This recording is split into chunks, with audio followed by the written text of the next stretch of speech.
Hey YouTube, hey everybody, hope you guys are all doing well. In this video I'm going to be talking about what you should look out for when you're looking to buy a Mercedes S550 or if it's to buy any other Mercedes. These are some important things that you should definitely look at, so which I will be sharing in this video with you guys. In this video, basically everything that I've experienced with the Mercedes that I've owned, like S550, CLS, CLK, the E-Class. So all of my experience put together, and then from all the mistakes that I've made, so I've learned what things to look out for, what things to do and what not to do. So basically in this video I'm going to be sharing you that, so this way if you're planning to go pick up a used Mercedes S550, this video will be very helpful. You'll know what things to look out for and what are good questions to ask. Especially this video aims towards if you're buying a car from a third party. So, you know, like somebody can own a Mercedes, but if they haven't taken good care of it, or, you know, something goes wrong, or, you know, you don't know all of the history behind it. So it's important to ask, you know, questions about all, like, the questions that I'm going to be talking about and things to look out for. Let's go ahead and start diving into it. So first thing I'm going to say is that before you even go look at the car, I usually tend to ask questions because I'm like, you know, like I want to do my due diligence and ask all those questions. I want to make sure that, you know, all this information checks off for me before I go, you know, take time out of my day and go see the car. Otherwise, it's like I show up and, you know, there's a check engine light on the car, or it's a salvage title, or etc. So just avoid those things. What I do is, you know, what I tend to do is go ahead and ask all these questions before actually going to check out the car. Ask how long somebody's owned the car. So if somebody tells me they've had the car for about 10 years or a few years, that definitely tells me that, you know, not just a person that's trying to flip another car, or it tells me that, you know, this car most likely has been taken care of and it comes from a good household. I also like to ask questions like, you know, what service has been done on the car, when was the transmission serviced. That's a must question that I always ask. Oh, another thing that I want to recommend is that pull up a Carfax, because sometimes people may not always be telling the truth. What I usually did is would go to Facebook Marketplace and just type in Carfax, and then I would find one for like $5 or $10.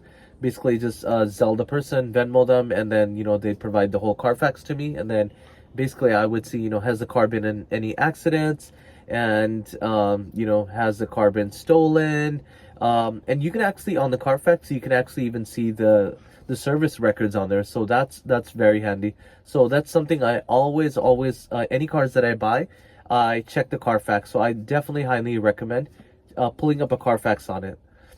So another thing that I ask before going to check out the car, I ask, is there any lights? Is there any lights or messages on the dash? Whether it's, you know, a tire pressure, just, you know, go ahead and find out everything. Is there any messages on the dash? Any lights lit up? Is there a Christmas tree lit up on the dash? So you want to ask all those questions.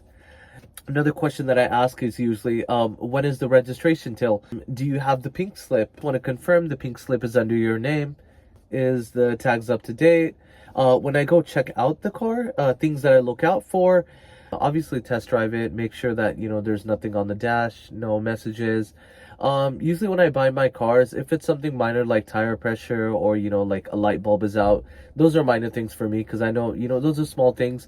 As long as the major stuff, you know, like transmission is solid, engine is running good, no overheating, you know, like anything under the hood is solid, that's what the big thing is for me. So small things I usually, you know, like those are minor. So especially when it comes to Mercedes W221, one of the things that I say I would recommend highly checking, making sure that all the windows roll down and they roll up. So why I'm saying this is because I've had about two of my Mercedes were 2007, and which they had problems with windows when I bought them. The driver's side window would roll up and down, but the other three would not roll up and down. Make sure that the windows roll up and down. You want to check that. Check the air suspension on the car. Ask the owner, does the car, you know, sag if the car sits for a few days? Does it, you know, is it lean towards any way? Questions like that. And then in the Mercedes S550, make sure you press that button to make the car rise up and then make it come down. So you want to check all that, because on these cars, Mercedes S550 W221, The air suspension is a common problem that goes out over time, and those things can be costly. And then look on the dash that there's no like messages for like, you know, anything about airmatic or, you know, airmatic, car too low. So stuff like that, look out for that. And then open the hood. Have the seller open the hood. You know, just eyeball it. Make sure, you know, there's no smoke coming out of it. And if you can look around, you know, see if there's any oil leaks, or, you know, if there's any oil you can spot. Just for an example, one time I went to go see a 2007 Mercedes S550. I had the seller open the hood, and then I saw that there was a lot of smoke coming out of behind the engine. So I would have never actually saw that smoke if I hadn't have the owner open up the hood. Next thing, I would also try to look under the car, see if while the car is parked, is there any oil leaks or is there anything dripping under the car. So I want to see if the car has been in an accident. So usually walk around the car and then look where the door hinges might be or the body frame. I try to see, you know, does like some panel look off, or is there too much, you know, like narrow space between, you know, the trunk on one side and the other side there's not.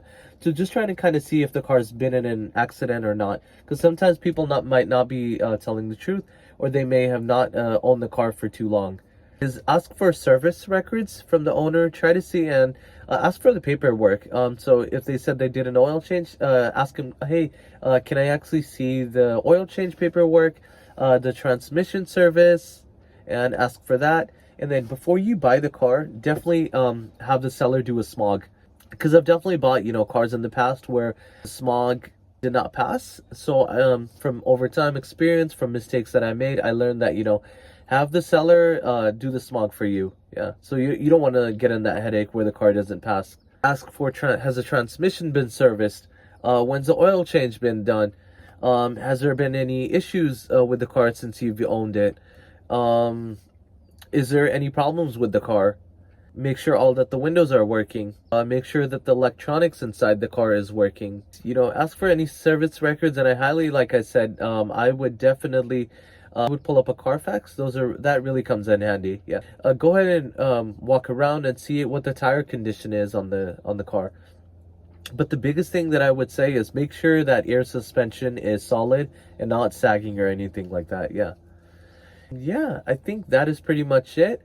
And all I want to say is that, you know, whether these tips that I shared with you guys from experience and mistakes that I've learned, so I definitely wanted to make a video on that, so I can, you know, like any other people that are, you know, planning to purchase a Mercedes S550 or any Mercedes in general, apply these things, and, you know, you can definitely, you know, save a lot of cost in the future. And hopefully this was helpful.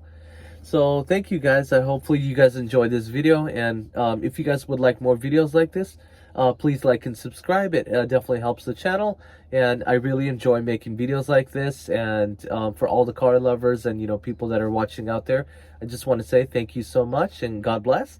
See you guys in another video. Take care. Bye bye.